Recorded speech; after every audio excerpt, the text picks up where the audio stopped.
Bonjour le Congo. L'actualité du Congo par des journalistes correspondants à travers le pays. Présentation Jean-Eudes Gongami Kembi. Bonjour à tous et bienvenue à cette émission. Nous sommes très heureux de vous retrouver dans cette émission après quelques semaines d'absence. Bonjour le Congo, ce sont les voix du Congo pour le monde, le tour des correspondants à travers le pays pour l'actualité et les infos des villes et départements du Congo avec notre réseau de correspondants. Bonnes conditions d'écoute à tous et à tous. Deux nouvelles voix dans cette émission, parmi lesquelles celle de Nazer Lebi de la radio Kenny à Gamboma dans le nord du Congo. Nazer qui, pour sa première intervention dans Bonjour le Congo, nous parle du mariage coutumier dans cette ville. Il nous dira si son organisation et sa pratique ancestrale ont pu résister à l'épreuve du temps. Nous faisons aussi honneur à un deuxième nouveau venu dans l'émission, Yves Makaya Montan de Radio RCDN à Dolisie, la troisième ville du Congo. Notre correspondant évoque le phénomène appelé Makaterine dans cette ville. Makaterine, ce sont ces vendeurs ambulants de poissons à ringue appelés Makwala au Congo. Le phénomène s'enracine dans la ville et il nous en donnera les causes. Dans le département de la Bouenza, Jimmy Bitemo Mwanza, notre correspondant dans la ville de l'UTT, un vieux briscard de l'émission, une voix familière aux fidèles de Bonjour le Congo, nous parlera lui tout à l'heure de la création d'un fonds qui vise la réhabilitation des écoles de Muyonzi. Qui l'a initié? Comment fonctionne-t-il? Voilà quelques-unes des questions auxquelles il répondra. La localité de Mayeye à 45 km de Sibiti, capitale du département de la Lekumo sud du Congo, désormais connectée au réseau électrique du barrage hydroélectrique de Mukukulu. Clarisse Milandou, notre correspondante, est allée constater la joie des habitants de cette localité qui devrait connaître un essor des activités économiques grâce à la pérennité du courant électrique. Pour ouvrir cette émission, direction donc Sibiti, où nous sommes en ligne avec Clarisse Milandou, notre correspondante. Bonjour Clarisse. Mayeye est désormais illuminé en permanence grâce à sa connexion au réseau du barrage hydroélectrique de Mukukulu sur la rivière Bouenza. C'est une bonne chose, bien sûr. Alors, Clarisse, question, depuis quand cette connexion a-t-elle été réalisée? Bonjour à vous, Jean-Eudes, et aux auditeurs de Bonjour le Congo, au Congo et le monde. Réellement, le département de la Lekumo compte 5 districts. Sibiti, Komono, Zanaga, Bambama et Mayeye. Mayeye est le tout dernier des districts, à 50 km de Sibiti, qui est le chef-lieu du département de la Lekumo. Il y a eu lancement de l'éclairage public au niveau du centre de la localité de Mayeye et la majorité des ménages sont connectés au réseau électrique de Mukukulu. Ce lancement s'est tenu le samedi 14 juillet 2018 sous le patronage du Premier ministre, chef de gouvernement Clément Mwamba. La population de Mayeye était patiente à cette promesse et cela s'est réalisé. Sibiti était le premier à avoir l'électricité et le second c'est Mayeye au niveau du département de la Lekumo. Alors cette localité bénéficiera, Clarisse, désormais du courant de façon permanente. Dites-nous si les premiers changements entraînés par cette mutation sont déjà visibles à Mayeye. Cette localité bénéficiera désormais de l'électricité de façon permanente comme promis, car cette connexion a transité par le district de Mayeye pour atteindre Sibiti. Le lancement ne va pas s'arrêter seulement à l'éclairage, mais ça doit aller au-delà pour moderniser la localité de Mayeye. Il n'y a pas de modernisation sans l'énergie. Le courant est un facteur du développement de la localité. Les premiers changements entraînés par le courant permanent sont ceux des boutiques mettent des congélateurs pour la conservation des aliments. Il y a la menuiserie, la couture, la soudure, etc. qui travaillent de façon moderne. Repartons dans le passé, Clarisse. Comment la localité de Mayeye, qui est un district, soit dit en passant, était-elle alimentée en électricité avant cette connexion tant saluée par les populations? La localité de Mayeye, depuis sa création, n'était pas connectée au réseau électrique. Elle était dans le noir et quelques-uns utilisaient les groupes électrogènes pour alimenter leur ménage. Pour terminer, Clarisse, pouvez-vous nous parler de la principale activité qui marque la vie économique à Mayeye, pour laquelle le courant électrique notamment devrait être une manne? La principale activité qui marque la vie économique de Mayeye pour l'heure, comme nous l'avions dit, dans les boutiques, on est en train de mettre les congélateurs pour la conservation des aliments, la menuiserie, la soudure, la couture, etc. Travaille de façon moderne et peut-être à la longue il y aura d'autres activités. Pour terminer, Jean-Eudes, Les autorités de Mayeye doivent protéger et veiller aux installations ainsi que la population et il y a eu mise en garde des malfaiteurs. Au cadre de Mayeye de produire les unités de production pour le développement de la localité. Merci Clarisse Milandou de votre intervention depuis la ville de Sibiti dans le département de la Lékoumou où vous travaillez pour la radio Ibiti FM. Bon week-end à vous. Sur la rive gauche de la rivière Nkeni, dans le département des Plateaux, au nord du Congo, s'étend la paisible ville de Gamboma, rendue célébrissime par son igname, dont la qualité est reconnue dans tout le pays. Gamboma, où nous recevons la voix de Nazer Lebi, notre correspondant, journaliste à Radio Nkeni. Bonjour Nazer, toute l'équipe de Bonjour le Congo vous souhaite la bienvenue dans cette émission. Pour votre première participation, vous nous parlez du mariage coutumier ou traditionnel. Ce mariage, on le sait, est une pratique ancestrale qui a su traverser des siècles pour continuer à être pratiquée aujourd'hui. Seulement, on se demande bien quelle est la place de ce mariage dans la société au niveau de Gamboma, Nazer. Le mariage, comme vous l'entendez, le mariage, c'est d'abord l'engagement. Avant de répondre à cette question, je vais vous le dire, d'abord, c'est l'engagement. C'est un engagement de deux êtres vivants, c'est-à-dire l'homme et la femme, alors qui décident de vivre ensemble. À la question de savoir quelle est la place du mariage coutumier dans la société à Gamboma, je vous dirais que il occupe, excusez-moi, une place prépondérante dans la société ici à Gamboma. Alors, parlons de la célébration maintenant, Nazer, dans un monde gagné de plus en plus par le modernisme. Est-ce que ce mariage est toujours fidèle à la culture intrinsèque de la tribu Ngangulu, puisque c'est la tribu de la contrée, la tribu de votre ville? Ce mariage est resté fidèle aux coutumes.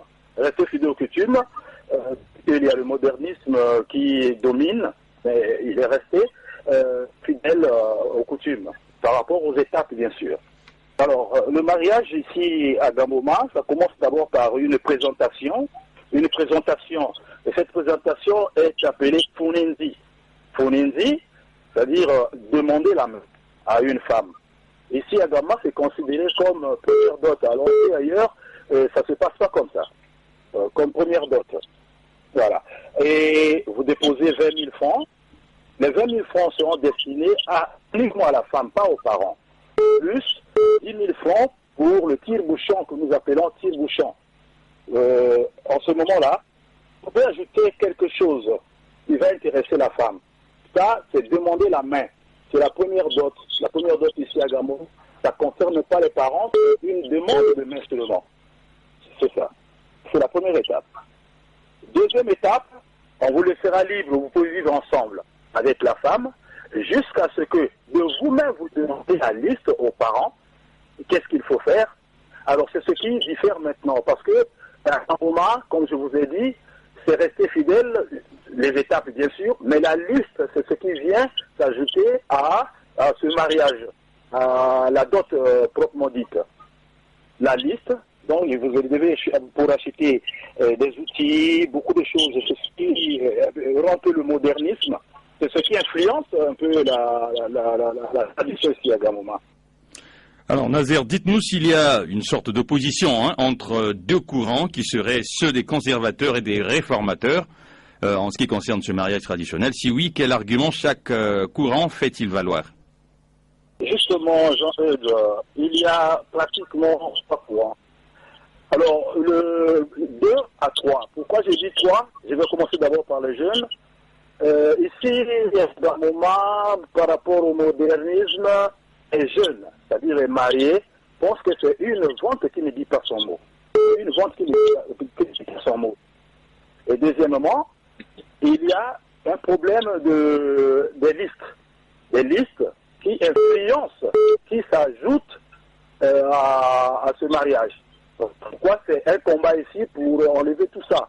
Ça, c'est ce que les gens ont pu aller s'aligner ailleurs. Ils ont pu avoir purger ces arguments intérieurs. Les listes qu'il faut acheter avec, c'est ce qui s'augmente à la somme.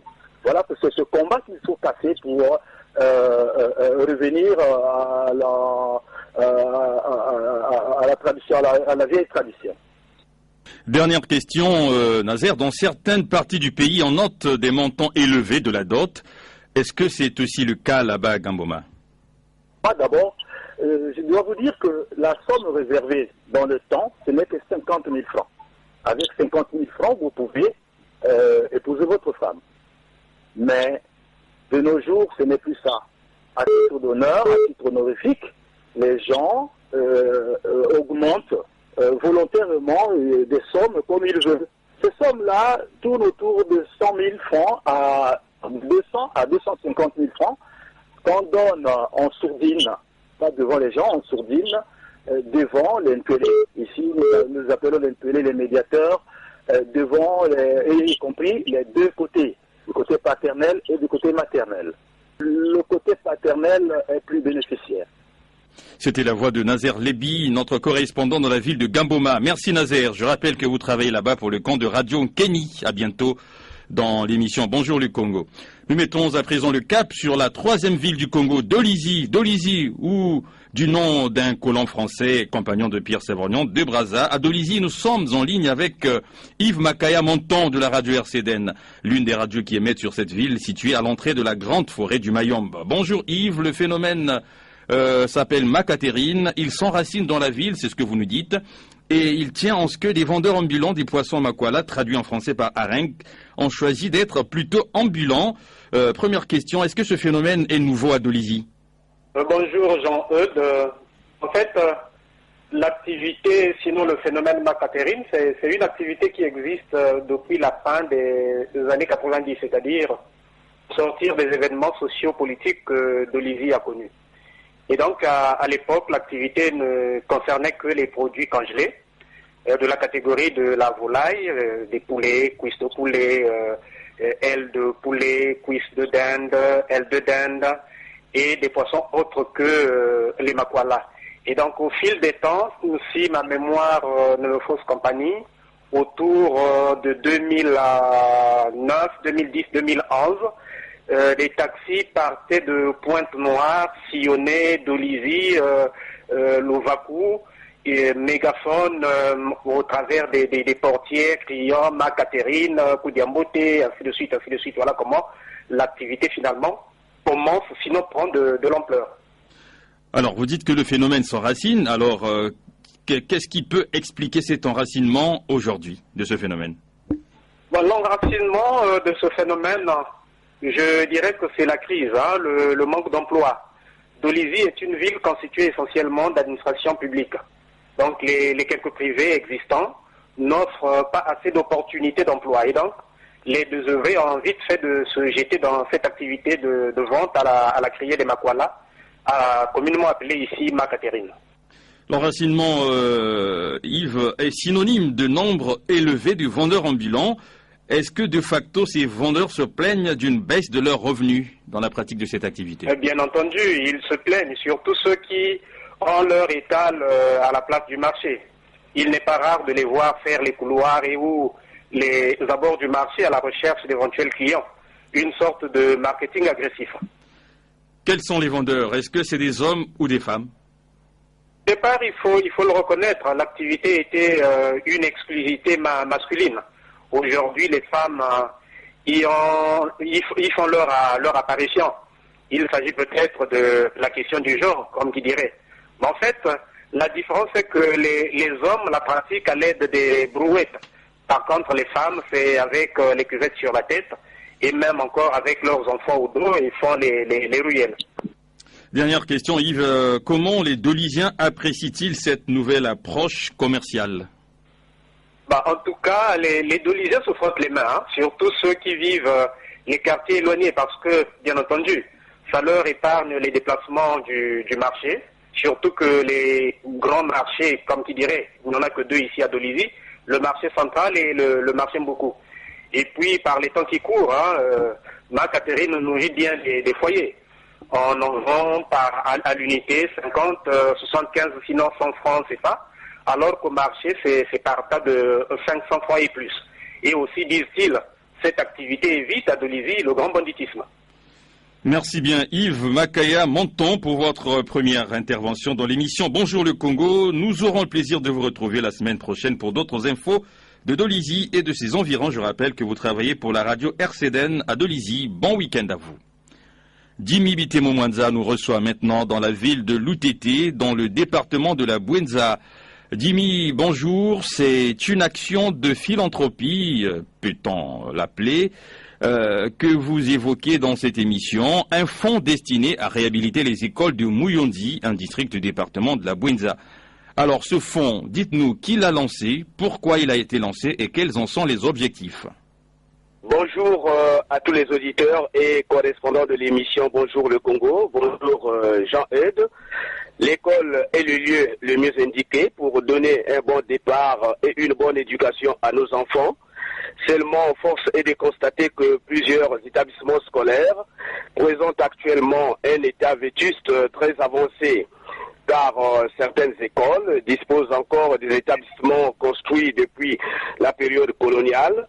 Devant ce triste constat, les populations du district de Muyonzi ont lancé officiellement le 12 mai dernier le fonds de réhabilitation des écoles de Muyonzi. Cette initiative participative à l'éducation est une inspiration du modèle communautaire des pays de l'Afrique de l'Ouest, a été lancée en présence des membres du gouvernement, à savoir Madame Lydia Nicolo de la santé, Colline Makosso de l'enseignement primaire et secondaire et Hermela Dougaga de la jeunesse. L'objectif visé par ce fonds s'inscrit dans le cadre de l'amélioration des conditions de travail des enseignants et des apprenants, mais aussi maximiser les chances de réussite des élèves du district de Muyonzi, qui naturellement seront les futurs cadres. Il est de rappeler que cette initiative participative à l'éducation, qui a déjà donné des bons résultats dans les États de l'Afrique de l'Ouest, servira de modèle dans l'ensemble des districts du Congo, selon les propos du ministre de l'enseignement primaire et secondaire. J'ai cité Anatole Collinet, qui pense que, naturellement, cette initiative doit être un modèle, comme je l'ai dit tantôt, dans l'ensemble des départements du Congo. Alors Dimi, comment ce fonds va-t-il être organisé, comment il va être alimenté et comment il va être géré? À cette question, il faudrait dire, Jean-Eudes, que la démarche adoptée est simple pour écarter toutes sortes de gestion opaque. Les contribuables du fonds se sont organisés de telle sorte que les ressortissants du district de Muyonzi peuvent verser de façon volontaire leurs fonds dans n'importe quelle agence de Chardon-Farel, car le numéro du compte mis à leur disposition, les populations du district de Muyonzi, est valable sur toute l'étendue du territoire national. Comme vous le constatez, chaque citoyen de Muyonzi est libre de déposer l'argent dans l'agence Chardon-Farel la plus proche.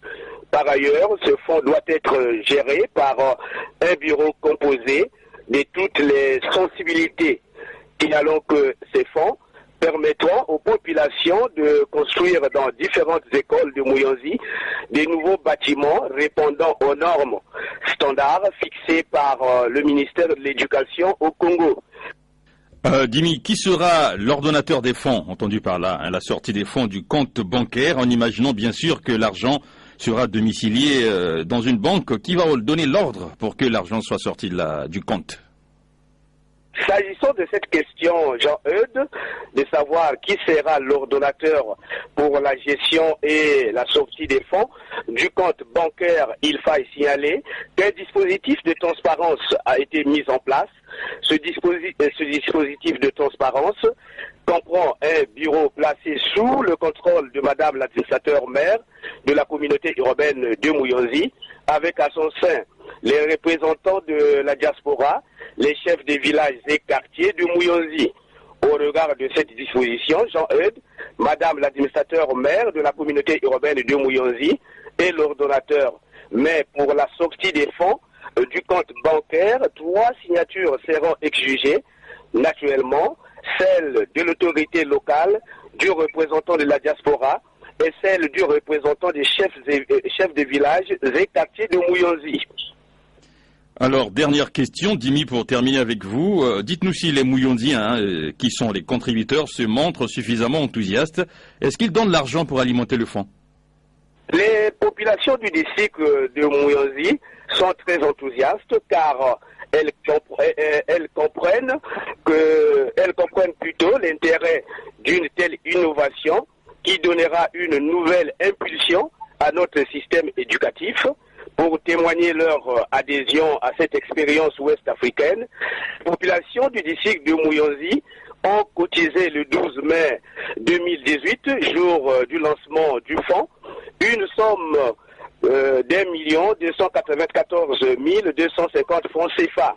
Cet argent est versé dans le compte bancaire 038 de Chardon Farel, notant qu'au cours de la même semaine, les cadres et membres de la diaspora de Muyonzi avaient cotisé 2 millions de francs CFA au niveau de Brazzaville. À ce jour, le fonds pour la réhabilitation des écoles du district de Muyonzi dispose un compte bancaire qui s'élève à hauteur de 3 294 250 francs CFA. Les cotisations se poursuivent jusqu'à la première évaluation dont la date n'a pas été encore déterminée. Merci Jimmy Bitemo Mwanza depuis la ville de l'UTT où vous travaillez pour le compte de la radio rurale. Bon week-end à vous à l'UTT. Le dernier virage de cette émission nous conduit dans la ville de Kinkala, capitale du département du Poul, où nous sommes avec Souverain de Bitodi, notre correspondant Kinkala, où s'est rendue récemment la ministre de la Jeunesse, destinée Hermela Dukaga, pour remettre du matériel aratoire à des groupements agricoles œuvrant dans les localités de Kinkala, Luingui et Boko. Souverain, bonjour. Quand ces lots ont-ils été remis et de quoi sont-ils composés? Bonjour Jean et aux auditeurs de l'émission Bonjour le Congo. Le mercredi 18 juillet dernier, une forte délégation du ministère de la Jeunesse et de l'Éducation civique, conduite par Madame destinée Hermela Dukaga, la gérante de ce ministère, a foulé les sols du département du Poul en général et en particulier les districts de Kinkala, Luingui et Boko, pour appuyer les jeunes qui se sont organisés en groupement, associations et coopératives œuvrant dans le domaine de l'agro-pastoral. Cet appui était constitué des lots des équipements agricoles, entre autres du matériel à pelle, brouette, houe, machette, râteau, motopompe et des semences. Il faut noter, Jean-Eudes, que cette activité s'est déroulée en présence de M. Georges Kilébé, préfet du département du Poul. Alors dites-nous si ces matériels de travail sont de nature à booster véritablement la productivité de ces groupements.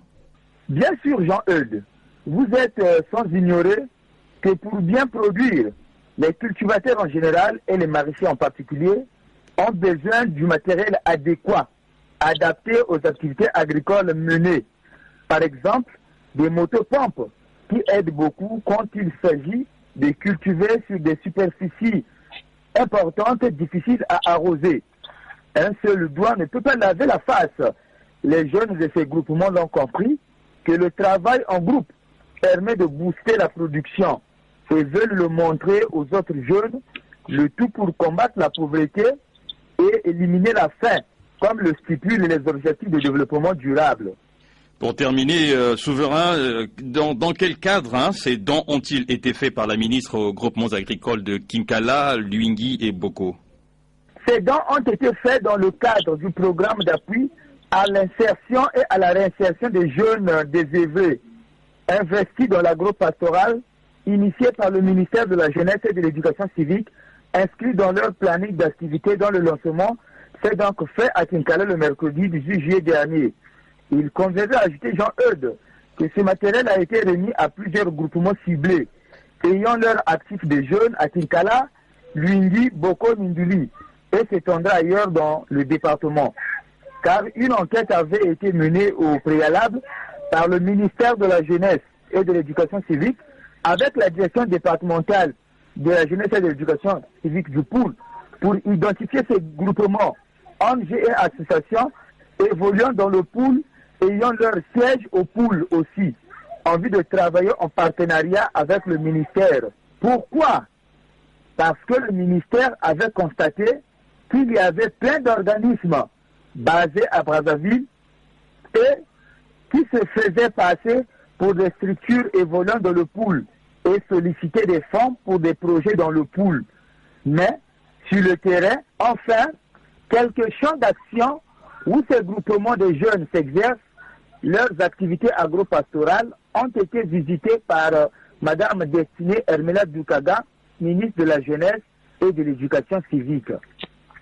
C'était la voix de Souverain de Bitodi, notre correspondant dans la ville de Kinkala, capitale du département du Poul. Merci Souverain et à très bientôt dans l'émission Bonjour le Congo qui s'achève ici. Était à la technique Princy Tiama, collaboration rédactionnelle Sylvain Emmanuelgi, journaliste au groupe Congo Média, webmaster et communication Pensien Kaya Goma, stagiaire Kaïson Lufuma. Vous pouvez réécouter ce programme en podcast sur le site www.groupecongomedia avec un s.com dans la rubrique productions audiovisuelles ou en cliquant sur l'onglet Bonjour le Congo à la page d'accueil du site. Si vous souhaitez nous contacter, un numéro de téléphone, le 06 512 54 97, précédé du 242 si vous êtes à l'étranger. Une adresse mail, bonjourlecongo@gmail.com. Merci à vous qui nous écoutez sur l'ensemble des radios partenaires à travers le Congo. Au revoir et à très bientôt. C'était Bonjour le Congo.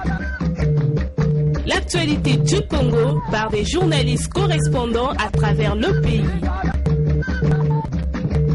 Présentation Jean-Eudes Gangami Kembi.